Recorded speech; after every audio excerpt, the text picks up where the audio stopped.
नमस्कार दोस्तों। आज की रसोई से शुरुआत कर दी है। आज तबीयत ठीक नहीं है थोड़ी थोड़ी। और ये जो नल देख रहे हो, नल, ये आप देख रहे हो बहते हुए पानी को, ये इतना परेशान कर रहा है। इसकी टोंटी बदलवाना पड़ेगी। अब ऐसे करना पड़ता है। अब देखिए, अब ये बंद हुआ तो ये मेरी रसोई है। इस पर ये नहीं देखना कि भाई ये गंदा है। गंदा नहीं है, ये सब साफ सुथरा करके रखा है। क्योंकि नहा धो के बैठी हूँ पूजा पाठ करके। और ये मेरे भगवान जी, मैंने इनका मंदिर यहाँ रख लिया है और यहीं रखूँगी। दूसरी बात, कीमो के बाद और रेडियोथेरेपी के बाद हाथ ऊपर नहीं कर पाती मैं इतना। कोशिश बहुत करती हूँ कि मैंने इसके लिए एक ये मंगाया है। मैं ब्लॉग तो बनाऊंगी क्योंकि मुझे एक है शौक है मेरा कि मैं अपनी सारी दिनचर्या इसमें सेव करके रखूं। और वही करूँगी। अब तो मैंने इसमें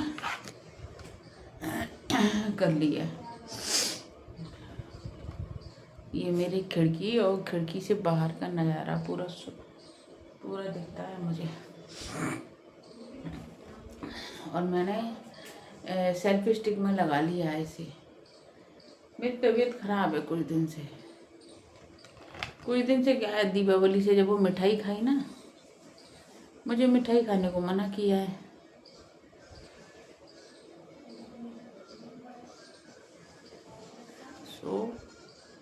दूसरा फ़ोन उस पर रखे है, स्पीकर पर। तो अभी तो आज से तो मैं यही बताना चाह रही हूँ कि आज से मैं अपना डेली का ब्लॉग बनाऊँगी और डेली की सारी दिनचर्या दूँगी, क्योंकि मेरा सेव रहेंगे सारे के सारे वीडियो। और सेव रहेंगे तो आपको पता है कि थोड़ा सा अपनी है ना, वो याद रहती है कि हमने क्या किया क्या नहीं किया, दिन भर क्या कहाँ कैसे, कौन कौन मिला कौन नहीं मिला। तो आज से छोटा सा मिनी ब्लॉग डेली का प्रतिदिन रहेगा, चाहे कुछ भी करते हुए। अभी क्या है, थोड़ा सा वीकनेस आ गई, लूज मोशन हो गए थे। और मिठाई आपको पता ही बाज़ार की, और कीमो के बाद और उसके रेडियोथेरेपी के बाद तो बॉडी में जितना हो सके केमिकल वाली चीज़ें ना जाए तो अच्छा रहता है। मेरे को हालांकि 2.5 साल हो चुकी हैं। 2.5 साल के बाद थोड़ा सा इतना रिस्क रहता भी और नहीं भी रहता है।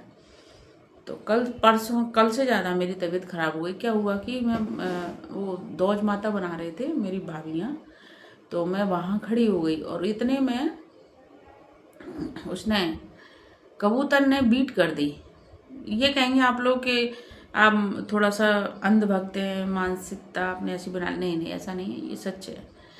और जैसे ही वो गिरी है बीट, तो मैंने हालांकि वो माला का फूल था ना, तो फूल से उठा के मैंने उसको झाड़ के ऐसे मेरे सीने पे यहाँ गिरी, और मैंने ऐसे झाड़ के उसको फेंक दिया। और उसमें मैंने जब देखा, दूसरे लोगों ने मुझे टोका कि नहीं, इसको बहुत जल्दी धो दिया करो, क्योंकि कबूतर की बीट ऐसी होती है कि जिसमें ढेरों बीमारियां होती हैं, ढेरों। इसीलिए तो कहते हैं कि कबूतर को घर में रोकना गलत होता है, और अगर उसकी बीट अपने उसमें आ जाए तो वो गलत होता है। तो उसकी बीट नहीं गिरनी चाहिए।